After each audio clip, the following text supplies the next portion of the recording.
Well, it might seem strange to think something about how our city going to be remembered in 1,000-year time. But if you think about it, we are remembering city, we are living in city that are over 1,000-year old. Okay, so it's not that strange. Cities are overlasting our life. And of course, when you talk about a smart city, you see many different definitions of what it is. You ask a major, what's your plan? Do you plan to have a smart city or a stupid one? What would you expect him to say you, or she to say you? Well, of course. So everybody's talking about smart city. Well, let me give you my definition.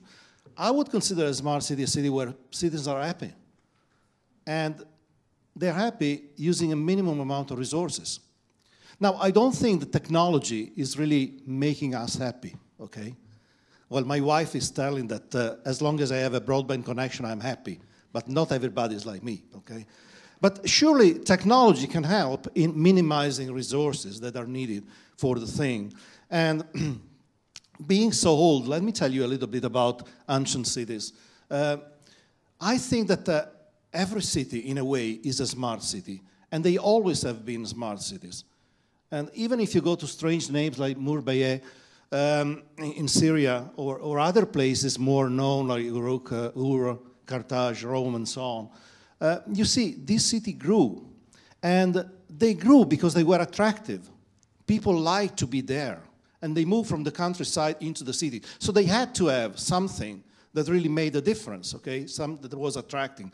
And let me tell you, I have a deep knowledge of Paris history. I've got as my historian, Goscinny Uderzo, okay? And you see there Lutetia, and you had there the same thing that you have today. Streets were clogged by ox carts, and people were screaming at each other.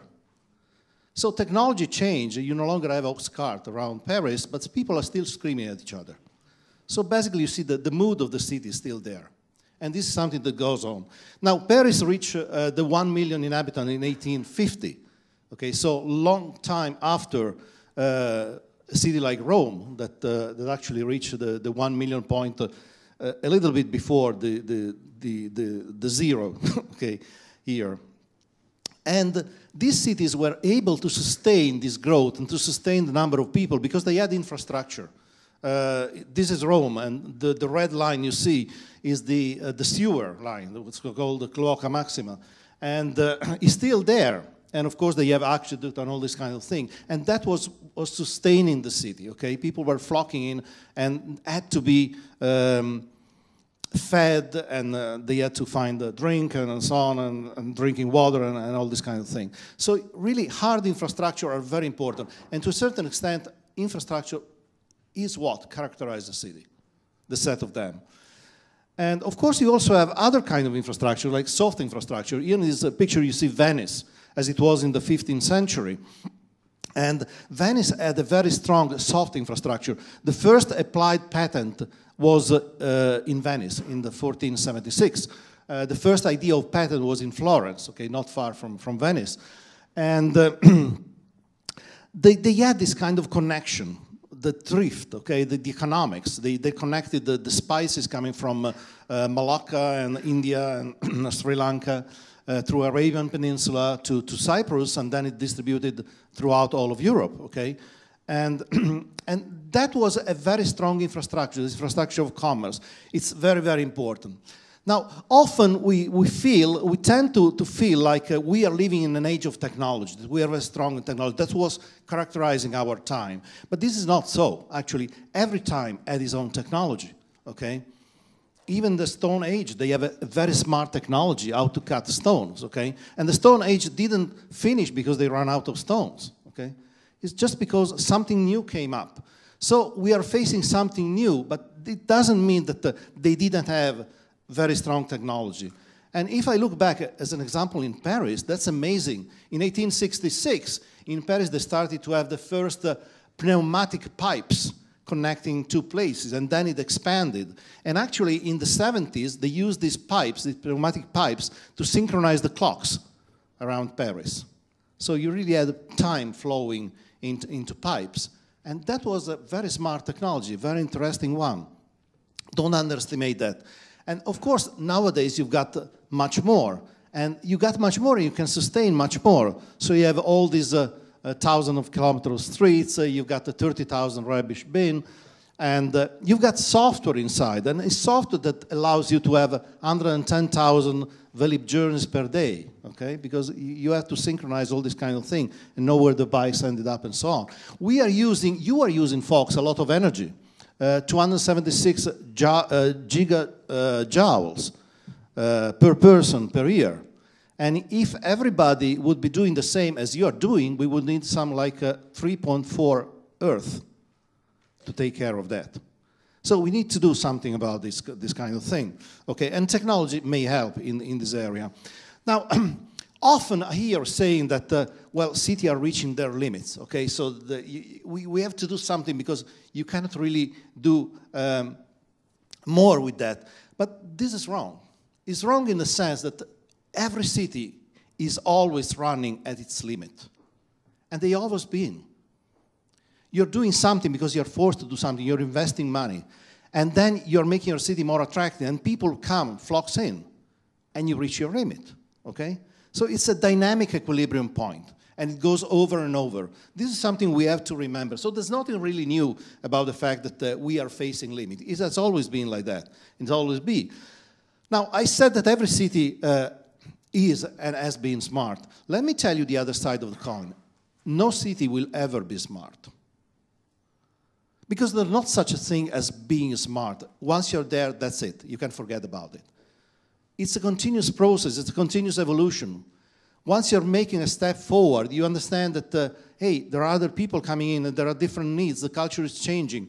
New technology is becoming available that makes it possible to minimize resources even more. And so you're no longer smart, and you have to move one step forward. And this is actually open up a huge amount of opportunities. And this is why we are having this action line here.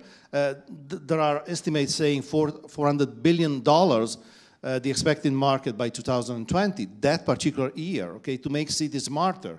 And there will be more in 21 and so on. So it's really a huge area of business economics. Now, it's basically impossible to create a city from scratch, okay? There have been something in the past, of course. Any city has been created at a certain time. Brasilia is a more recent one, Putrajaya in Malaysia. Other cities like Masdar, Songdo, okay? These are new cities that have been created based on technology. They have a massive use of technology in these cities, and they simply don't work. They don't work because they don't have the roots. People are not identifying themselves with the city. Remember, I said happy citizen and minimize resources. These are cities that, in a way, are minimizing resources through technology, but not necessarily that's enough to make people happy. And you can feel it, even in a city like Masdar that was designed by Norman Foster. And he says that, well, I took inspiration from the local people. From the local people, well, you walk there, it's completely different. Doesn't feel like being local in Arabia, that kind of thing. It's something that's been plugged in that particular part of Abu Dhabi, but it really, you can't feel the roots, okay, the past. And I think this is important when we want to create a happier environment. Let me tell you another little thing, another little tile of this. There was this guy, Kleiber, in the 30s, that noticed, he was a biologist, he noticed that if you're looking at the metabolic rate of animals, you can actually plot this metabolic rate on a line. Actually, he found out that there are 3 lines, okay, starting from unicellular to multicellular to homoterm animals. But what was interesting is that the derivative of this line, okay, is actually M, the metabolic rate, to 0.75. And this is strange, because if you think about it, the metabolic rate is all about the second law of thermodynamics, okay? When you're doing something, when you're transforming energy from one kind of chemical type to another type, you are creating heat. And of course, you need to dissipate the heat, okay? Now, you are creating heat based on volume. The more volume you have, the more metabolism is there, and the more heat is created. But you're dissipating heat according to the surface. And the volume grows on the cube. The surface grows on the square. And you got to balance these two things. Otherwise, you keep eating, and then you boil. Okay, it doesn't work. So if you're seeing the ratio between the volume and the surface, you'll get 0.66. So something is wrong. Why is it 0.75? Well, it turns out that the reason is that we are dissipating heat, we as a cells, as a multicellular thing, as mammals, using a distribution of heat that is more efficient than just moving heat through the cellular membrane, okay? And this is a fractal distribution. And if you do your math, the fractal is 0.75. So it's right, okay? Now, why did I mention that? Well, I mentioned that because more recently, we discovered that if you are plotting the per capita wealth in cities with the volume of the city, okay, you'll discover magically this number 0.75 as an exponent. So this is strange. How is it? Well, it turns out that also the creation of wealth is depending on infrastructure, how efficient your infrastructures are. And your infrastructure, be it road, be it distribution of energy, turns out to be fractals. So you've got in the city this kind of fractal structure.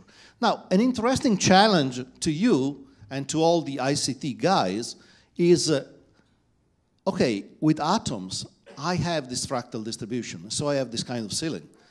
But using bits, you no longer need to have this kind of thing. You may grow in efficiency. So actually, can I deploy an ICT-based infrastructure that can go over, that can create more efficiency in a city than the one we have? And there are some first signs that indeed this is the case. Now, I was talking before about soft infrastructure.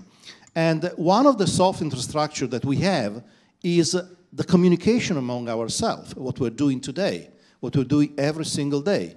And one of the questions, of course, is it better to invest to get a smarter citizen or to get smarter cities? How these two are connected. We were talking about before energy, okay, how we can save energy.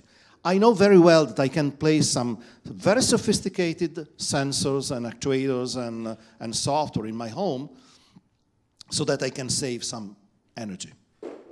I can even be so focused that I tell the fridge not to start when the washing machine is starting, because if you have two engines, okay, you have this magic cost fee. I don't know how many engineers are here, okay? But this cost fee is changing and you're decreasing the overall utilization of energy, the effective utilization of energy. So I can do all this kind of thing, but I'm pretty sure that I would get much greater saving if I can convince my kids to switch off the light once they get out of the room. And this is about culture. Okay? This is about making ourselves smarter. But of course, in order to make yourself smarter, and all of us smarter, you need to understand what we're talking about. Okay? So if I keep telling my kids and the other people that, hey, you got a standby power that is going to consume, you know, something like 5 watts. They say, well, so what? Okay? But if I'm telling them, hey, if you leave that like that, by the end of the year, it's 40 euros. Now, 40 euros, I understand. 5 watts, I don't know, okay? I don't know what it is. So we have to start talking the language of ourselves, of people, okay? We got to increase the citizen awareness. And this is very important. I think that by creating involvement, okay, we can really make a difference. And I think this is something that is being done in Gilles' action line. A lot of our activities there are about creating awareness, okay? Involving people, involving citizens, making a better thing. I took this graph from a slide from Hitachi, and basically I like it very much because it's basically saying that, hey, look, data is an infrastructure. Data is crucial, okay? And it's a soft infrastructure. It's about bits. It's not about atoms, okay? And on this soft infrastructure, you can create a variety of other things, okay? And this is something that you can use in a dual mode. You can use to decrease the amount of resources have more effective energy consumption, all this kind of thing, and you can use to deliver services, so to increase the wealth.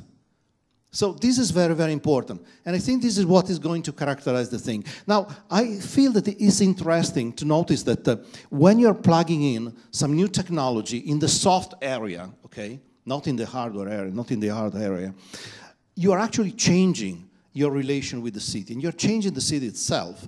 Now, imagine this Google car, okay, it was mentioned before, moving around, okay, and you see there all the lines are representing all the information exchange between the car and the environment.